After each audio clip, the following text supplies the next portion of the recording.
ni. Ada pula berita dadah ni. Kat Kelantan pula tu. Oh lah, kau jadi ke dadah ni? Gapo sedap dah. Itulah, sekali ambil gak, payah dah nak berhenti. Gapo lagi kesal dadah ni? Aku tahu boleh menotok ya. Banyak weh.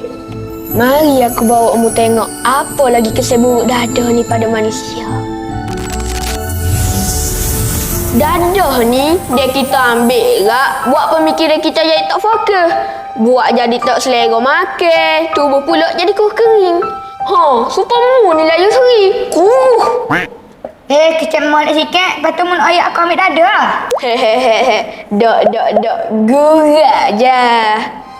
Lepas tu, dadah ni juga boleh buat emosi kita jadi terganggu.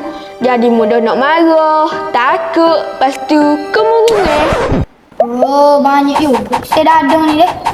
Sebab tu, hok penting sekali kita kena pilih sains hok molek-molek je. Hok tak ambil dadah-dadah ni.